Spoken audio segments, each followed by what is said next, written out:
You know what's funny about these clowns bragging about buying elections last night and saying shit like being pro-Israel is good public policy and politics? Oh? Well, if that were the case, how come you guys never run ads that talk about the Israeli regime? First of all, let's just get it straight that this is not democracy, okay? 19 million fucking dollars? I can't with how fucking corrupt this country is, okay? More than $56 million was poured into this election. 20 million from God only knows whoever the fuck, AI, crypto, and AIPAC. And notice it says AIPAC to line groups because despite the fact that they're pretending that being pro-Israel is good policy, they literally hide behind other PACs. Meaning they're not just spending millions of dollars under their own name AIPAC, they also hide behind other PACs like Elect Chicago Women and United Democracy Project, Affordable Chicago. That's all fucking pro-Israel AIPAC money. But they hide behind those names because they understand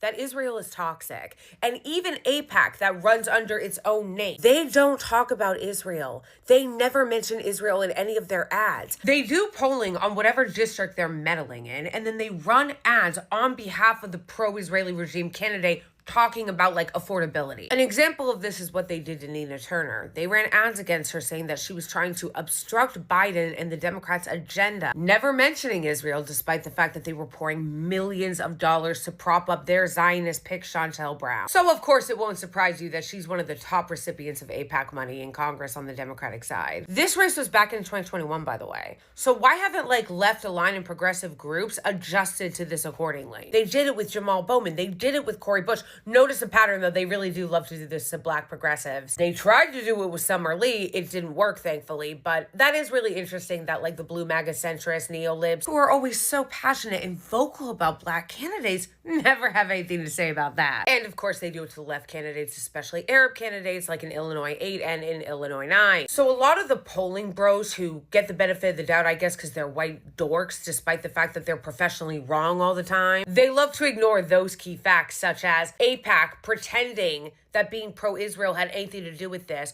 when they themselves never even spoke about Israel in these districts because they know how unpopular Israel is with people. They don't want to talk about the fact that AIPAC and other pro-Israel lobbies hide behind different names because, again, this country is corrupt as fuck and people can just buy elections. And yet all of the so-called pollsters and professional media analysts, politicos, always love to leave this out. They love to pretend that money in politics is not a fucking dominant force. It can be overcome, but it's a lot of fucking work and it takes a lot of strategy, which goes to also some of the progressive left groups that run these kinds of PACs and run these kind of organizations. You guys need to start building the infrastructure for 2028 now and stop fucking splitting the vote, bro.